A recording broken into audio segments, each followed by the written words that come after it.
Welcome back to Devil's Advocate and an exclusive interview with the Foreign Minister of Pakistan, Shah Mehmood Qureshi. Foreign Minister, let's come to the meeting between the two Prime Ministers in Thimphu, which both countries acknowledged was a significant step forward. But are you now worried that after the Kasab conviction, and more particularly after the implications of the judgment for Hafiz Saeed and Lakhvi, that small step forward could have come under a shadow?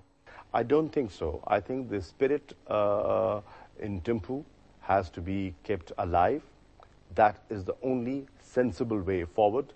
The two Prime Ministers agreed and they reiterated their commitment for a resolution of issues through dialogue. They both acknowledged that dialogue is the only way forward. Yes, there will be difficulties. Yes, there will be such hiccups, but we have to move on. We have a much bigger agenda, and we should not let any individual, non-state actor, or any terrorist organization impede the peace process. We should develop it to such an extent that it becomes irreversible. All right.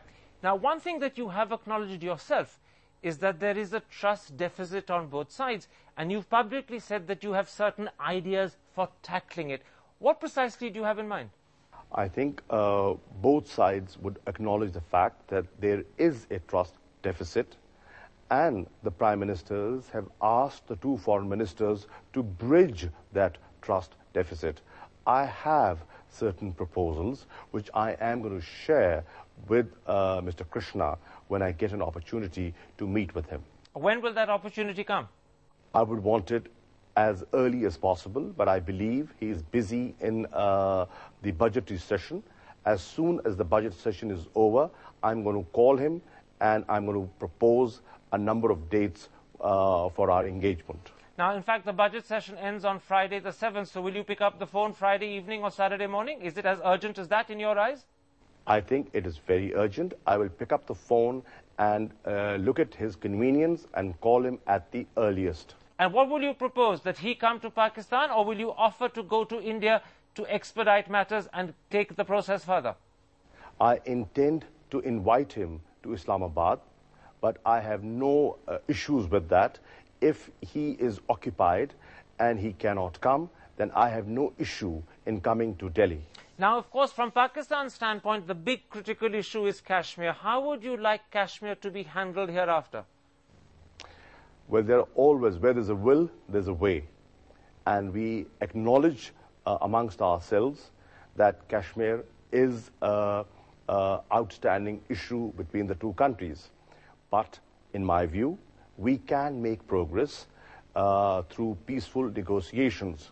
We have undertaken and we have in place a number of confidence-building measures vis-à-vis Kashmir, and we can build further on them.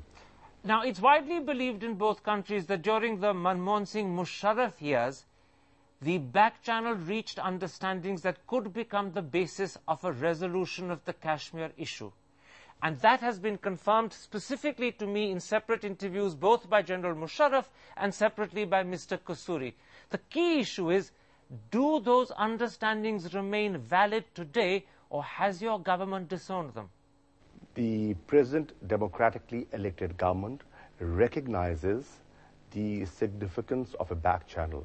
At times, quiet diplomacy is useful, and we do not rule out the possibility of continuing the back channel. But I am of the opinion that the back channel can only work in tandem with the front channel. But what has been agreed or decided or discussed on the back channel therefore remains valid? That was between the then leadership. We will have to see. We are a democracy. And in a democracy, you've got to get it endorsed by Parliament. You have to have all stakeholders on board. You know, there is a third party involved. I understand. And they are the Kashmiri people. I understand.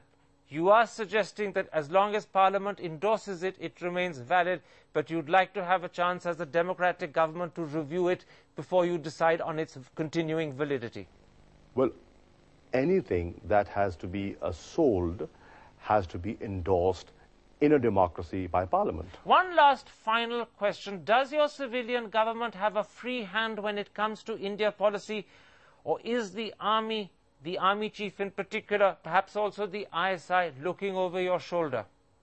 I am confident that the foreign policy is being controlled by the Foreign Office, and I speak for Pakistan. I represent, and in consultation with other stakeholders, obviously I take the national security institutions and I consult with them, and I take them into confidence. I consult with the political Can I leadership. interrupt? I hear what you're saying, but let me quote to Ahmed Rashid, writing in the Washington Post on the 27th of April, that's just about 7-8 days ago. He says, Pakistan's military has virtually taken control of foreign policy and strategic decision-making from the civilian government. And then he adds, thus Pakistan's foreign policy reflects the military's obsession with India.